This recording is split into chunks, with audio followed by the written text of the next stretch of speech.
আসসালামু আলাইকুম। অনেকদিন পর আপনাদের সাথে আবার দেখা হলো। আমরা আজকে এসছি প্রেস কনফারেন্সটা করছি। আপনারা জানেন আগামীকাল আমাদের মাননীয় চিফ অ্যাডভাইজার মালয়েশিয়ায় স্টেট সফরে যাচ্ছেন এবং এটা খুবই আমাদের জন্য ক্রুশিয়াল একটা সফর। এটা 3 দিনের একটা সফর। এই 3 দিনের এই সফরের উপরে হবে, অনেকগুলো এক্সচেঞ্জ হবে। তো এটার উপরে আমাদের যিনি ফরেন মিনিস্ট্রির ডিজি পাবলিক ডিপ্লোমেসি উইং আছেন, উনি কথা বলবেন। তো তার আগে আমি একটু হালকা এ বিষয়ে বলে নিচ্ছি। সেটা হচ্ছে যে সেখানে যাওয়ার পরে আমাদের মূল যে এটা হচ্ছে যে মালয়েশিয়ার সাথে আমাদের সম্পর্কটা আরো গভীরতর আমরা করতে চাচ্ছি। মালয়েশিয়া আমাদের খুবই একটা important source of recruitment, overseas recruitment. এবং এই জায়গায় যে মালয়েশিয়ায় যে মাইগ্রেশনের আমরা যাতে তাদের সাথে আমাদের এমন একটা জায়গায় নিয়ে যেতে পারি যার জন্য মালয়েশিয়া যাতে বাংলাদেশের উপর থেকে তাদের সর্বোচ্চ সংখ্যক জনশক্তি বাংলাদেশের থেকে নেয়। তো এই বিষয়ে অনেকগুলো আলাপগুলো হবে এবং এইটার আলোকে কিছু এগ্রিমেন্ট টু সাইন হবে। ওইখানে ফোকাসটা ছিল, মূল ফোকাস হচ্ছে মাইগ্রেশনের বিষয় আলাপ। দ্বিতীয় ফোকাস হচ্ছে ইনভেস্টমেন্ট। আপনারা জানেন মালয়েশিয়ার ইকোনমি ইজ বুমিং, তাদের কোম্পানিগুলো অনেক বড়। তার মধ্যে বড় বড় যেগুলো কোম্পানি আছে যেমন আপনি ওদের প্রোটন হোল্ডিংস আছে, ওদের যে স্টেট, এটা সভারেন স্টেট ফান্ড যেটা খাজানা আছে, খাজানা, তারপরে ওদের পেট্রোনাস, ওদের যেটা স্টেট ওন যেটা পেট্রোলিয়াম কোম্পানি আছে, তাদের সাথে অনেকগুলো এদের যে যারা চিফ এক্সিকিউটিভ তাদের সাথে ওনার কথা হবে। এবং ওইখানে মালয়েশিয়ায় 13 তারিখে একটা বিজনেস কনফারেন্সে 13 তারিখে বিজনেস উনি ওইখানে বক্তৃতা করবেন 12 তারিখে, সরি। ডিজাইন, এলিগেন্স, বিউটি, সেরা পণ্য সবার জন্য জেভিকো। আর 13 তারিখে উনাকে একটা মালয়েশিয়ার যেটা ন্যাশনাল ইউনিভার্সিটি কেবাংসাং মালয়েশিয়া, তার তরফ থেকে স্যারকে একটা অনারারি ডিগ্রি দেওয়া হবে। এবং ওই অনুষ্ঠানে আমরা আশা করছি আনোয়ার ইব্রাহিম, মালয়েশিয়ার যিনি প্রাইম মিনিস্টার, উনি থাকবেন। এবং মালয়েশিয়ার একজন সুলতান, আপনি জানেন মালয়েশিয়ার যে সুলতান যিনি কিং হন, এটা একটা রোটেশন বেসিসে হয়। প্রভিন্সিয়াল যারা সুলতান তারাই একসময় যে কিং হন, তো একজন সুলতান থাকবেন। এছাড়া ওনার মালয়েশিয়ার প্রাইম মিনিস্টারের সাথে 12 তারিখে একটা বাইলেটারাল মিটিং আছে, সেটাও আমাদের জন্য খুবই ক্রুশিয়াল। তা আমরা আশা করছি মালয়েশিয়ার সাথে যে আমাদের সুসম্পর্ক আছে সেটা একটা নতুন উচ্চতায় অধিষ্ঠ হবে। এইটা আমাদের জন্য খুবই ইম্পর্টেন্ট। এবং সামনে আমরা মনে করছি যে, এবং ওইখানে আমাদের আনঅফিসিয়াল হিসাবে প্রায় 15 লক্ষ বাংলাদেশি থাকেন, তাদের পাসপোর্টের কিছু সমস্যা হয়, সেগুলো এই সফরে এই বিষয়ে মানে it will be look into. তো আমরা আশা করছি এটা একটা খুব গুরুত্বপূর্ণ সফর এবং খুব একটা সফর হবে। এবং এটার উপরে যে ডিটেলটা আমি আমাদের ডিজিপিডি উইং শাহ আসিফ রহমানকে বলবো, উনি এটার বিস্তারিত বলতে। ধন্যবাদ শ্রদ্ধেয় প্রেস সচিব মহোদয়কে। আপনারা ইতিমধ্যে জেনেছেন যে আগামী 11 থেকে 13 আগস্ট 2025 আমাদের মাননীয় প্রধান উপদেষ্টা মালয়েশিয়ায় দ্বিপাক্ষিক সরকারি সফর উপলক্ষে গমন করবেন। তো সেই উপলক্ষে আজকে আমাদের এই সংবাদ সম্মেলন। মালয়েশিয়ার প্রধানমন্ত্রী দাতো সেরি আনোয়ার ইব্রাহিমের আমন্ত্রণে মাননীয় প্রধান উপদেষ্টা ডক্টর মোহাম্মদ ইউনূস আগামী 11 থেকে 13 আগস্ট 2025 তারিখে মালয়েশিয়া সরকারি সফর করবেন। এই সফরে মাননীয় প্রধান উপদেষ্টার সাথে একটি উচ্চ পর্যায়ের প্রতিনিধি দল মালয়েশিয়া সফর করবেন। উক্ত প্রতিনিধি দলে মাননীয় পররাষ্ট্র উপদেষ্টা, প্রবাসী কল্যাণ ও বৈদেশিক কর্মসংস্থান বিষয়ক উপদেষ্টা, বিদ্যুৎ, জ্বালানি ও খনিজ সম্পদ বিষয়ক উপদেষ্টা, জাতীয় নিরাপত্তা উপদেষ্টা, প্রধান উপদেষ্টার আন্তর্জাতিক বিষয়ক সংক্রান্ত বিশেষজ্ঞ এবং উচ্চতর সরকারি কর্মকর্তাগুলো অন্তর্ভুক্ত রয়েছে। এর সাথে আপনার বিডার এক্সিকিউটিভ চেয়ারম্যান স্যারও সাথে সদস্য হিসেবে অন্তর্ভুক্ত আছেন।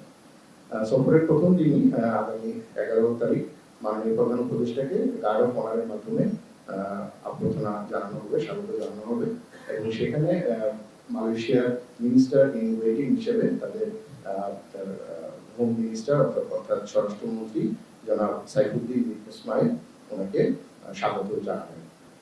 পরের দিন 12 আগস্ট 2025 পুত্রাজায়ায় মালয়েশিয়ার প্রধানমন্ত্রীর কার্যালয়ে মাননীয় প্রধান উপদেষ্টা ও মালয়েশিয়ার প্রধানমন্ত্রীর মধ্যে একটি দ্বিপাক্ষিক বৈঠক অনুষ্ঠিত হবে। বৈঠকের পরপরই উভয় সরকার প্রধানের নেতৃত্বে পর্যায়ে বৈঠক এবং তাদের স্মারক সমঝোতার স্মারক স্বাক্ষরিত হবে। আমি এখন আপনাদেরকে যে যে সংশ্লিষ্ট বিষয়ে সমঝোতার স্মারক স্বাক্ষরিত হবে সেগুলো পড়ে শোনাচ্ছি। প্রতিরক্ষা সহযোগিতা, জ্বালানি বিষয়ক সহযোগিতা, ব্যবসায়িক কাউন্সিল গঠন FBCCI এবং NCCIM এর মধ্যে, তাছাড়া BMCCI ও মালয়েশীয় প্রতিষ্ঠান MIMOS এর মধ্যে সহযোগিতা স্মারক, Bangladesh institute of international and strategic studies BIISS এবং মালয়েশিয়ার institute of strategic and international studies ISIS এর মধ্যে সহযোগিতা সংক্রান্ত সর্বমোট 5টি সমঝোতা স্মারক স্বাক্ষরিত হওয়ার সম্ভাবনা রয়েছে। এছাড়াও দুদেশের মধ্যে হালাল ইকোসিস্টেম, উচ্চশিক্ষা এবং কূটনৈতিক প্রশিক্ষণ একাডেমির মধ্যে সহযোগিতা বিষয়ক মোট 3টি নোট বিনিময় অর্থাৎ এক্সচেঞ্জ অফ নোটস হওয়ার সম্ভাবনা রয়েছে। দুই দেশের সরকার প্রধান তথা মাননীয় প্রধান উপদেষ্টা ও মালয়েশিয়ার প্রধানমন্ত্রী ডাক্তার সৈয়দ আনোয়ার ইব্রাহিম সমঝোতা স্মারক স্বাক্ষর এবং নোট বিনিময় অনুষ্ঠানে উপস্থিত থাকবেন বলে আশা করা যাচ্ছে। প্রেস সচিব মহোদয় বলেছেন যে আগামী 12 আগস্ট 2025 দুই দেশের সরকার প্রধানের নেতৃত্বে দ্বিপাক্ষিক বৈঠকটি অনুষ্ঠিত হবে। এখানে একটি সংবাদ সম্মেলন ও মাননীয় প্রধান উপদেষ্টার সম্মানে একটি রাষ্ট্রীয় মধ্যাহ্নভোজের আয়োজন করা হয়েছে। একই দিন বিকেলে মাননীয় প্রধান উপদেষ্টা একটি ব্যবসায়িক ফোরাম অর্থাৎ বিজনেস ফোরাম অংশগ্রহণ করবেন এবং এর পরপরই মালয়েশিয়ায় বসবাসরত প্রবাসী বাংলাদেশীদের সঙ্গে একটি মত বিনিময় সভায় অংশ নেবেন বলে আশা করা যাচ্ছে। মালয়েশিয়ার প্রধানমন্ত্রী ডাক্তার সৈয়দ আনোয়ার ইব্রাহিমের সাথে একান্ত বৈঠক ও প্রতিনিধি পর্যায়ের বৈঠকে মালয়েশিয়ার বিভিন্ন সেক্টরে নতুন বাংলাদেশি কর্মী নিয়োগ, অধিক সংখ্যক পেশাদারীদের প্রফেশনালস নিয়োগ, শ্রমিকদের সুযোগ সুবিধা নিশ্চিতকরণের বিষয়সমূহ গুরুত্বের সাথে আলোচনা করা হবে। সফরের তৃতীয় দিনে 13 আগস্ট 2025 মাননীয় প্রধান উপদেষ্টা ইউনিভার্সিটি কেবাংসান মালয়েশিয়া সংক্ষেপে UKM এর চ্যান্সেলর এবং নেগেরি সেম্বিলান প্রদেশের মোহাম্মদ রাজা তুয়াংকু মুহরিজ ইবনে আল মারহু তুয়াংকু মুনাওয়ির এর সাথে সৌজন্য সাক্ষাৎ করবেন। অতঃপর ইউনিভার্সিটি কেবাংসান মালয়েশিয়া মাননীয় প্রধান উপদেষ্টাকে একটি সম্মানসূচক ডক্টরেট ডিগ্রি প্রদান করবেন। এরপর মাননীয় প্রধান উপদেষ্টা একটি ইউনিভার্সিটিতে শিক্ষার্থীদের উদ্দেশ্যে একটি স্মারক বক্তৃতা প্রদান করবেন। মাননীয় প্রধান উপদেষ্টা সফরকালে বাণিজ্য ও বিনিয়োগ সম্প্রসারণ, জ্বালানি সহযোগিতা, হালাল অর্থনীতি, সেমিকন্ডাক্টর শিল্প, কৃষি, শিক্ষা ও জনযোগাযোগ অর্থাৎ পিপল টু পিপল কন্ট্যাক্ট সহ বিভিন্ন ক্ষেত্রে অধিকতর সহযোগিতার বিষয়ে আলোচনা হবে। এ সফরে বাংলাদেশের আসিয়ানের সেক্টরাল ডায়ালগ পার্টনার হওয়ার এবং regional comprehensive economic partnership RCEP এগ্রিমেন্টে যোগদানের আবেদন জোরালোভাবে তুলে ধরা হবে। এছাড়াও রোহিঙ্গাদের প্রত্যাবাসনে মালয়েশিয়া সহ আসিয়ান সদস্য রাষ্ট্রসমূহকে অধিকতর সক্রিয় ও কার্যকর ভূমিকা রাখার জন্য আহ্বান জানানো হবে। মালয়েশিয়ার সাথে বিদ্যমান দ্বিপাক্ষিক ও অর্থনৈতিক সম্পর্ক একটি নতুন পর্যায়ে উন্নীত করার ক্ষেত্রে এই সফর গুরুত্বপূর্ণ ভূমিকা রাখবে বলে পররাষ্ট্র মন্ত্রণালয় মনে করে। আমরা আশাবাদী এই সফর দুই ভাতৃপ্রতি দেশের মধ্যে সম্পর্ক, পারস্পরিক শ্রদ্ধা, আস্থা ও সহযোগিতার ভিত্তিতে আরো সুদৃঢ় করবে। আপনাদের সবাইকে ধন্যবাদ। এমনি খাজানার যিনি চিফ এক্সিকিউটিভ তার সাথে যে মিটিংটা খুবই ওইটা ওয়েস্ট ম্যানেজমেন্ট নিয়ে একটা স্পেসিফিক আলোচনা হবে। আর একটা বিষয়ে আলোচনা হবে সেটা হচ্ছে যে আমরা তাদেরকে আহ্বান করব যে আমাদের ডিপ সি ফিশিং এ তারা যাতে ইনভেস্ট করে, যাতে কোনো জয়েন্ট ভেঞ্চার এক্সপ্লোরেশন করা যায় কিনা। আপনারা জানেন আমাদের যে ফিশিংটা হয় এটা জাস্ট আমাদের যে সমুদ্র যে আছে তার সমুদ্রের 40-50 কিলোমিটারের মধ্যেই আমরা ইলিশ মাছ বা অন্যান্য সামুদ্রিক মাছ আহরণ করি। ডিপ সি ফিশিংটা আমাদের তেমন একটা হয়ই না, অথচ আমাদের যে পুরো সমুদ্র টেরিটরি এটা প্রায় 2,10,000 স্কোয়ার কিলোমিটার, যা বাংলাদেশের যে আয়তন তার থেকে অনেক বেশি, প্রায় 60,000 স্কোয়ার কিলোমিটার বেশি আয়তন। তো এই জায়গাটা প্রফেসর ইউনূস এখানে স্ট্রেস দিতে চাচ্ছেন যে যাতে আমাদের ডিপ সি ফিশিংটা আমরা যাতে খুব এক্সপ্লোর করতে পারি। এবং এখানে এর আগে উনি জাপান সফরে এটা নিয়ে অনেক কথা বলেছেন, এবারের মালয়েশিয়া সফরেও মালয়েশিয়ার যে খাজানা ওদের যেটা সভারেন স্টেট ফান্ড তাদের সাথে এই বিষয়ে আলাপ হবে। আর প্রোটন হোল্ডিং, আপনি জানেন প্রোটন বাংলাদেশে ওরা কার প্রডিউস করে, কার ম্যানুফ্যাকচার করে। তো প্রোটন হোল্ডিংস প্রচুর ওরা ইভিতে ইনভেস্ট করছে, ইলেকট্রিক ভেহিকলস। তো আমরা চাবো যে তাদের সাথে এইখানেও যাতে বাংলাদেশে ইলেকট্রিক ভেহিকলস প্রডিউস ম্যানুফ্যাকচার করা যায় কিনা, বা করলেও কীরকম আমরা সহযোগিতা করতে পারি, বা জয়েন্ট ভেঞ্চার কীভাবে এক্সপ্লোর করা যায় সেটা নিয়ে আলোচনা হবে। অন্যান্য যারা আছেন এই যে আগে এখন যে রবি যে মালিক এক্সিয়াটা তারও চিফ এক্সিকিউটিভের সাথে কথা হবে। আর ওইখানে যারা যাচ্ছেন আমাদের যে খনিজ জ্বালানি খনিজ উপদেষ্টা ওনার সাথে আলাদা পেট্রোনাসের চেয়ারম্যানের মিটিং হবে। আমাদের যে প্রবাসী কল্যাণ মন্ত্রণালয়ের যিনি অ্যাডভাইজার ডক্টর আসিফ নজরুল ওনার সাথে তাদের যারা ওভারসিজ রিক্রুটমেন্ট এবং তাদের যে রিক্রুটমেন্ট দেখেন তাদের সাথে মিটিং আছে। এছাড়া আমাদের বিডার যে এক্সিকিউটিভ চেয়ারম্যান আশিক চৌধুরী উনি এই যে অনেকগুলো বিজনেস মিটের এই বিজনেস যে কনফারেন্স হবে সেখানে বক্তব্য রাখবেন। এটা খুবই আমরা একটা 2 দিনের খুব আমরা বলছি যে খুব অ্যাকশন প্যাকড একটা ট্যুর, এবং আমরা আশা করছি এটা খুব সফল হবে। Thank you. শফিক ভাই, আমার নাম হচ্ছে মোহন, আমি একাডেমিতে কাজ করি। আমি দুটো বিষয় জানতে চাচ্ছিলাম। একটি হচ্ছে আরেকটা বিষয় হচ্ছে যে আমাদের দেশে থেকে মালয়েশিয়ায় প্রচুর ছেলে মেয়ে পড়তে যায়, কিন্তু যেটা হয় যে তাদের অনেক ক্ষেত্রে তাদের যেটা হাই এন্ড স্কিল জবের ক্ষেত্রে তাদের রিক্রুটমেন্টটা তেমন একটা হয় না। তো আমরা এই বিষয়টা নিয়েও আলোচনা হবে। আপনি জানেন মালয়েশিয়া কিন্তু সেমিকন্ডাক্টরে ওয়ান অফ দ্য মানে খুব বুমিং একটা কান্ট্রি, যেখানে প্রচুর সেমিকন্ডাক্টর ওদেরকে tense of billions of dollar সেখানে ইনভেস্টমেন্ট হচ্ছে, এবং ওদের প্রতি বছর ওদের সেমিকন্ডাক্টর সেক্টরেই ইঞ্জিনিয়ার লাগছে হচ্ছে 5 থেকে 6,000। তো আমরা যদি আমাদের এখান থেকে যারা ওইখানে পড়তে যাচ্ছেন তারা যদি গ্র্যাজুয়েশন করে ওইখানে এই চাকরিগুলো পেতে পারেন, সেই বিষয়টা নিয়েও আলাপ হবে। এবং বাংলাদেশেতে কিভাবে আমরা স্কিল লেবার ওইখানে পাঠাতে পারি, মালয়েশিয়ার যেগুলো এই যে সেমিকন্ডাক্টর সহ যেগুলো high skill labour intensive high skill যেগুলো লেবার লাগে ওয়ার্কার লাগে সেই সমস্ত সেক্টরে। Thank you. আমার নাম মোহন, আমি একাডেমিতে কাজ করি। আমি প্রথমেই জানতে চাচ্ছিলাম এই যে শ্রমবাজারকে মূলত আপনারা খুব গুরুত্ব দিচ্ছেন। এখানে বারবার দেখি যে মালয়েশিয়ার যে শ্রমবাজার সেখানে সিন্ডিকেটে আমির সকল একটি চক্রের নাম আছে, যাদের জন্য আসলে শ্রমবাজার চালু হওয়ার পরেও বিভিন্ন সমস্যা সৃষ্টি যার পরিপ্রেক্ষিতে বন্ধ হয়ে যায়। সেই বিষয়গুলো আসলে আলোচনার মাধ্যমে সমাধান করা যায় কিনা। আরেকটি বিষয় হচ্ছে যে সম্প্রতি আমাদের দেশের কয়েকজনকে তারা জঙ্গি সন্দেহে যে আটক করলো, সেই বিষয়গুলো নিয়ে আলোচনা হবে কিনা, এই বিষয়ে একটা সমাধান আছে।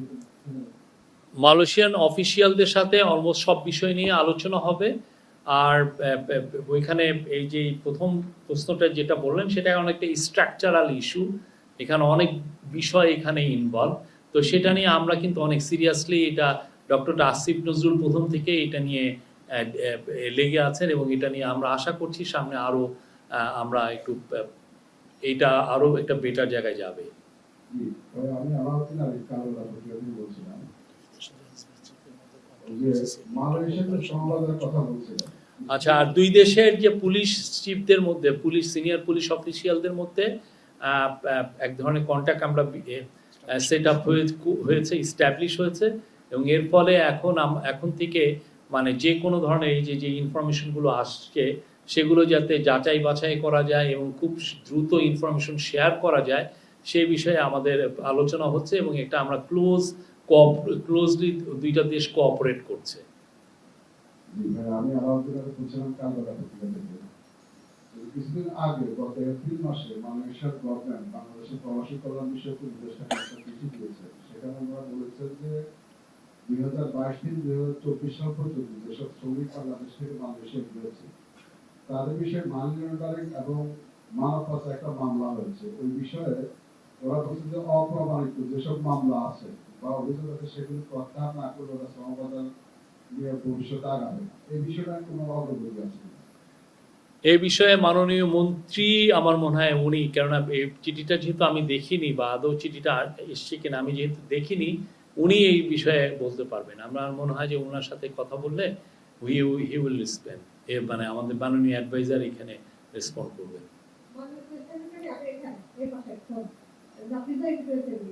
আমি একটা বিষয় জানতে চাচ্ছিলাম যে আমরা বিগত সময়গুলোতে দেখেছি প্রধান উপদেষ্টা বা সরকার প্রধানের এই ধরনের কাজগুলো পররাষ্ট্র মন্ত্রণালয় হোস্ট করে থাকে। তাদের ওখানে কিছু তথ্য যা থাকে সেখানে ইনপুট দেওয়া থাকে, সেই অনুযায়ী হয়ে থাকে। সেটি প্রধান উপদেষ্টার কার্যালয় শিফট হওয়ার কোন বিশেষ কারণ আছে কিনা একটা জানতে চাচ্ছিলাম। মানুষ 5 জন অভিযুক্ত আছে এবং তাদের বিচারিক কার্যক্রম চলছে আইএস অভিযুক্ত হওয়ার কারণে, এবং সন্দেহ হওয়ার কারণে কিছুটা প্রমাণ পাওয়া গেছে, তার জন্য বিচারিক কার্যক্রম চলছে। আমি জানতে চাচ্ছিলাম যে এই মালয়েশিয়ার 5 জন আইএস অভিযুক্ত হওয়ার পর অ্যারেস্ট হওয়ার পরে আমরা দেখতে পেয়েছি যুক্তরাষ্ট্রের রাষ্ট্রদূত ভারপ্রাপ্ত তিনি প্রধান উপদেষ্টার কাছে গেছেন এবং সেখানে তিনি জঙ্গিবাদ উত্থান নিয়ে কথা দেখিয়েছেন, যেটি আপনি প্রেস ব্রিফিংয়ে বলেছিলেন। দুটোকেই কানেক্টেড কিনা?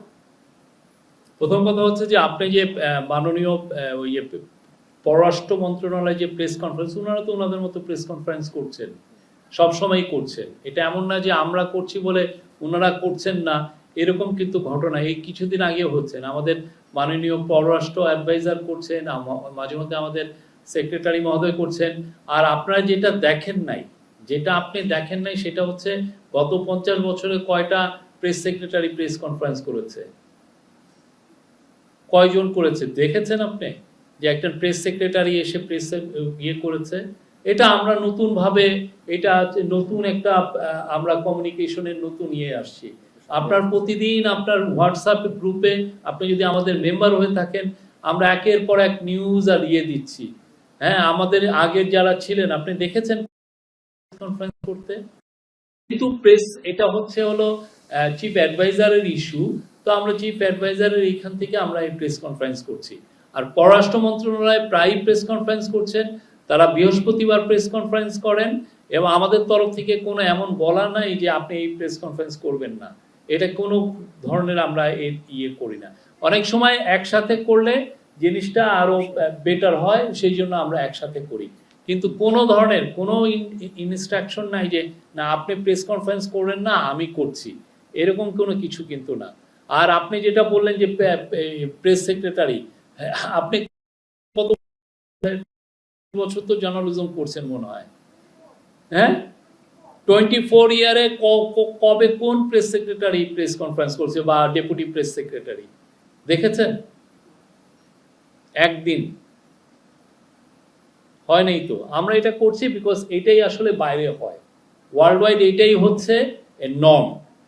হ্যাঁ, আর ওই বিষয় হচ্ছে যে ওইটার বিষয়ে আপনি যেটা বললেন ওইটার সাথে এটা আমার মনে হয় না কোনো সম্পর্ক আছে। Thank you. মালয়েশিয়ার শ্রমবাজারটা অনেকটা দাতু আমিনের হাতে জিম্মি বলে জানি আমরা। দাতু আমিনের সাথে ডিলে না গিয়ে বাংলাদেশের কোনো রিক্রুটিং এজেন্সি পক্ষে মালয়েশিয়ার লোক পাঠানো সম্ভব হয় না। তো এই জায়গায় কোনো কিছু করা সম্ভব কিনা, এই বিষয়ে কোনো আলোচনা হবে কিনা? আমি এই বিষয়টা আসলে দাতু আমিনকে আমি ওনাকে অত ভালোভাবে চিনি না, আর আমার মনে হয় না এটা তো আমাদের দ্বিপাক্ষিক একটা বিষয়। মালয়েশিয়া আর বাংলাদেশের রিলেশনশিপের বিষয়, সেইটা একটা প্রাইভেট ইন্ডিভিজুয়ালের উপরে এটা ডিপেন্ডেন্ট। এটা আমি আপনার কথাটা নিতে পারলাম না। আমরা মালয়েশিয়ার সাথে আমাদের সম্পর্ক ভালো, বাংলাদেশের থেকে প্রচুর শ্রমিক নিয়েছেন এবং আমরা আশা করছি সামনে মালয়েশিয়া আরও বাংলাদেশের থেকে শ্রমিক নেবেন এবং এর ফলে আমাদের এবং আমরা এখন যেটা এমফাসিস দিচ্ছি যাতে আমাদের বাংলাদেশ থেকে আরও স্কিল লেবার নেন এবং যারা বাংলাদেশের হয়ে ওইখানে বাংলাদেশ থেকে মালয়েশিয়ান ইউনিভার্সিটিগুলোতে পড়ালেখা করেন তারাও যেন ওইখানে ওয়ার্ক অপরচুনিটি পান, সেই বিষয়গুলো আমরা চেষ্টা করছি, খতিয়ে দেখছি। আমি একটা প্রশ্ন করতে চাই এখানে, সেটা হলো যে আপনি আপনার বক্তব্যে বলেছেন যে লেবার রিক্রুটমেন্ট এইটা একটা ফোকাস থাকবে এবং সত্যি সত্যি যে মালয়েশিয়ার সাথে বাংলাদেশের রিলেশনশিপের ক্ষেত্রে সবচেয়ে বেশি যেটা নিয়ে আলোচনা হয় সেটা হলো মাইগ্রেশন। এবং আপনি যদিও মালয়েশিয়ান তথ্য মতে, অফিসিয়াল তথ্য মতে 8 লাখের মতো বাংলাদেশি সেখানে কাজ করে বলে তারা বলে, আপনি সেটা বলেছেন যে আনঅফিসিয়াল 15 লাখ, সেটা বিষয়ে আমি বুঝলাম। তো এইখানে যে আমি সকলের যে কথাটা আসছে, আসলে এই সিন্ডিকেটটা বেশ গত প্রায় 1 দশক ধরে এমন ভাবে জিম্মি করে রেখেছে যে এইখানে অফিসিয়াল সম্পর্ক হলেও প্রাইভেট সেক্টর এবং গভর্নমেন্টের একটা অংশ এটাকে একেবারে জিম্মি করে রেখেছে। তো এই জায়গাটা যে একটা চিঠি দিয়েছে, যেটা আমাদের এক কলেজ প্রশ্ন করলেন, চিঠি দিয়েছে তদন্ত যেটা কি বলছে, যেটা একটা টেস্ট চলছে এসিসির পক্ষ থেকে করা হয়েছে, সেটা বন্ধ করার কথা বলেছে। এবং 1 থেকে 1.5 সপ্তাহ আগে মালয়েশিয়া কি নামে যে একটা অনলাইন পোর্টাল আছে, তারা একটা রিপোর্ট করেছে যে তাদের এই চিঠির পরিপ্রেক্ষিতে বাংলাদেশ সম্মত হয়েছে যে সেই ইনভেস্টিগেশন স্টপ করা হবে। এই ব্যাপারে আমি মনে করি যে এখানে আমাদের সাউথ ইস্ট এশিয়ার ডিজি বা এক্সপেক্ট মিনিস্ট্রি থেকে কোনো প্রতিনিধি থাকলে আমার মনে হয় যে খুব ভালো হতো। তারপরেও আমি এই এক্সটেন্ডেড প্রশ্নটা আপনাকে করছি যে এই ব্যাপারে আপনাদের কোনো জানা আছে কিনা, যে বা তদন্তটা যে বন্ধ করা হবে বলে বাংলাদেশ সমিতি দিয়েছে এরকম রিপোর্ট এসেছে, এইটার ব্যাপারে একটু বলুন।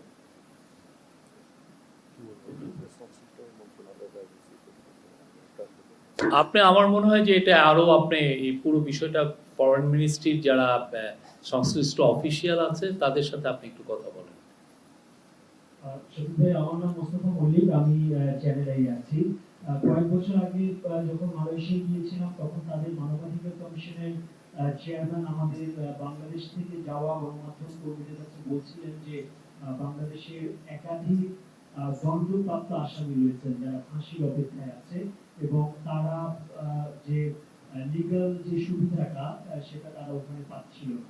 তো আমার প্রশ্নটা হচ্ছে যে এরকম আপনাদের কাছে কোনো তথ্য আছে কিনা, ওদের জেলে আমাদের মানে কারাগারে আমাদের কি পরিমাণ মানুষ আছেন এটা, আর হচ্ছে যে প্রত্যেকবারই এরকম প্রবাসীরা আশা করে থাকে যে সরকার প্রধান আসবে এবং তারপরে ওরা আমাদের হয়তো একটা সুযোগ দেবে যে তোমরা বৈধ হয়ে যাও, কিন্তু বারবারই অতীতের অভিজ্ঞতা হচ্ছে যে তারা মার খেয়ে যায়, তাদের এই আশা পূর্ণ হয় না। এবার এটা আপনারা কতটা মনে করছেন যে এটা হবে, অর্থাৎ তারা থাকার বন্দোবস্তটা তাদের হবে? আর একটা বাইরের প্রশ্ন, পুলিশদের জন্য ক্যামেরা কেনার কথা বলা হয়েছে, আজকে যেটা আপনারা জানিয়েছেন গতকালকে ছিল, এইটা যদি আরো একটু বলতেন। প্রথম প্রশ্ন, এই যে 2-3টা কোশ্চেন করলে আমরা খেয়ে হারিয়ে ফেলি। প্রথম কোশ্চেনটা আপনার ছিল হলো দণ্ডপ্রাপ্ত আসামি। আমরা বলছি তো মালয়েশিয়ার সাথে আমাদের এবার খুব অনেক গভীর আলোচনা হবে, অনেক বিষয়ে আলোচনা হবে, এইটুকু আমরা বলতে পারি। আর একটা হচ্ছে যে আপনি সেকেন্ড কোশ্চেনটা বললেন,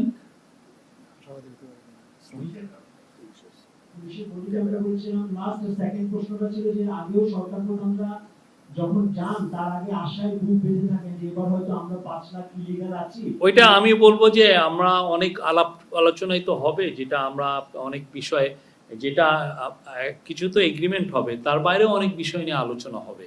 এবং যেটা হচ্ছে যে চিফ অ্যাডভাইজারের সাথে তাদের প্রাইম মিনিস্টারের আলোচনার বাইরেও আমাদের প্রবাসী কল্যাণ অ্যাডভাইজার যাচ্ছেন, উনি কথা বলবেন। এখন দেখি কি কি বিষয়ে আলোচনা হয়, আমরা এসে আপনাদেরকে আপডেট জানাবো। আর বডি ক্যাম্প কালকে এটা নিয়ে বিস্তারিত আলোচনা হয়েছে। আপনারা জানেন পুলিশের সম্ভবত অলরেডি 10,000 বডি ক্যাম্প আছে। আমরা আরো 40,000 বডি ক্যাম্প সংগ্রহ করার চেষ্টা করছি। এটা খুব দ্রুতই করা হবে, করে যাতে পুলিশকে খুব দ্রুত এটা নিয়ে এক ধরনের ছোটখাটো ট্রেনিংও দেওয়া হয়, যাতে এই বডি ক্যাম্পটা খুবই ইলেকশন, আমাদের তো 47,000 ভোটিং বুথ আছে, তো 47,000 ভোটিং বুথে প্রত্যেকটা বুথেই যাতে একটা বডি ক্যাম্প থাকে, কোনো একটা মানে বডি ওয়ার্ন, মানে আপনার চেস্টের মধ্যে এটা পড়ে থাকেন। এটা থাকলে যেটা হবে যে তাহলে ওই ভোটিং সেন্টারটার আপনার সিকিউরিটিটা আরো ভালোভাবে আমরা ইনশিওর করতে পারবো। এবং এটা এমনভাবে এটা এআই দ্বারা পাওয়ার থাকবে, ফলে যেটা হচ্ছে যে এটা মনিটর করা যাবে ডিস্টেন্স জায়গা থেকে। ধরেন এসপি বা ওসি উনি মনিটর করতে পারবেন কি হচ্ছে, যদি ওই জায়গায় কোনো ধরনের ল অ্যান্ড অর্ডার সিচুয়েশন একটু খারাপ অবস্থায় যায়, হ্যাঁ, একটু ওয়ার্সেন হয়, সেক্ষেত্রে তারা খুব দ্রুত ইন্টারভেন করতে পারবে। এটা খুবই এসেনশিয়াল এবং এটা কালকে চিফ অ্যাডভাইজার বারবার বলেছেন এটার জন্য খুব দ্রুত এটা প্রকিউরমেন্ট করা হয়। কালকের মিটিংয়ে জাহাঙ্গীর আলম চৌধুরী ছিলেন, আমাদের home adviser, special assistant on home chief adviser Khodabaksh Chowdhury ছিলেন, ফয়েজ তাইব আহমেদ ছিলেন। এটা নিয়ে অনেক বিস্তারিত আলোচনা হয় এবং সেখানে কোন কোন দেশে এগুলো হচ্ছে, কিভাবে তারা ইউজ করছে, সেগুলো নিয়েও যথেষ্ট আলোচনা হয়। তা আমরা আশা করছি যে আমাদের তো মূল ফোকাসটা হচ্ছে ইলেকশন কিভাবে পিসফুল, ফ্রি অ্যান্ড ফেয়ার হয় এবং যাতে বাংলাদেশের এই যে আজকে যেটা আসলো যে 12,60,00,000 ভোটার সবাই যেন খুবই উৎসবের সাথে ভোট দিতে পারেন তাদের পরিবার পরিজন নিয়ে, সেই জন্যই আমরা তাতে প্রত্যেকটা ইলেকশন সেন্টারের 47,000 প্রত্যেকটা যাতে আমরা সিকিউরিটি ইনশিওর করতে পারি, সেই জন্য এই বডি ক্যাম্প প্রকিউরমেন্ট করা হচ্ছে।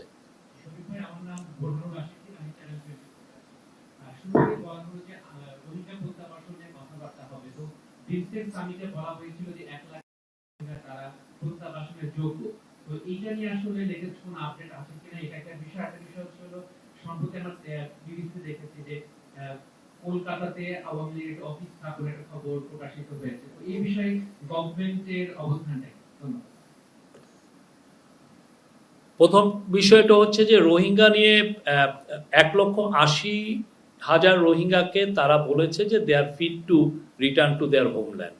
এই জায়গাটা ওরা আমাদেরকে, যখন বিমস্টেক সম্মেলনটা হলো তখন মায়ানমারের যিনি ফরেন মিনিস্টার তিনি আমাদের ন্যাশনাল সিকিউরিটি অ্যাডভাইজারকে জানিয়েছেন।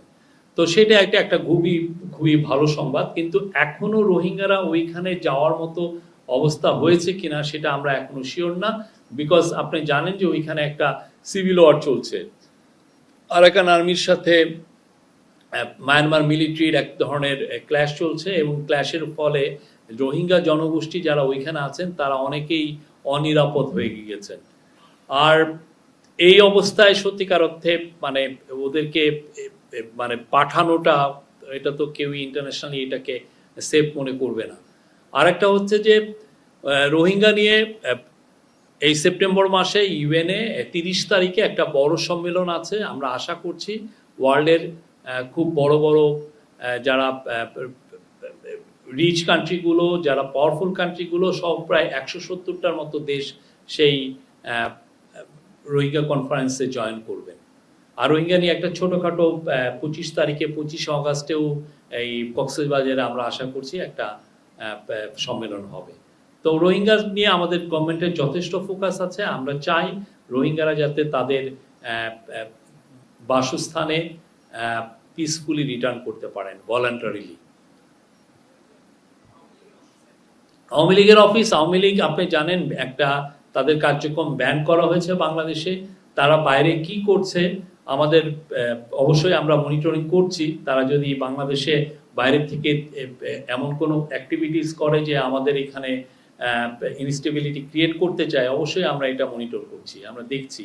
আমরা এই বিষয়ে আরো ইনফরমেশন আমরা আপনাদেরকে জানাতে পারবো। আমি মুস্তাফিজ ইসলাম এই কর্নার থেকে, সরি আমি মুস্তাফিজ নিয়ে থেকে আসছি।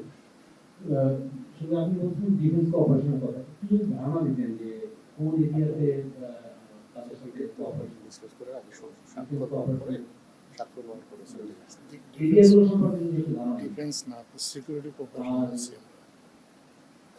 আর ওভারসিজ রিক্রুটমেন্টের ক্ষেত্রে কোনো ধরনের ব্রেক থ্রু আপনারা আশা করতে দিলে এই সফরের মধ্যে? Thank you. প্রথমটা আমাদের যে ডিফেন্স কোঅপারেশন বা সিকিউরিটি কোঅপারেশন, সেটা আমরা যখন এটা সাইন হলে এটা এসে আমরা আপনাদেরকে ব্রিফ করতে পারবো এটার পুরো ডিটেলসটা। আর আরেকটা কি শেষ সেকেন্ড কোশ্চেনটা, সরি?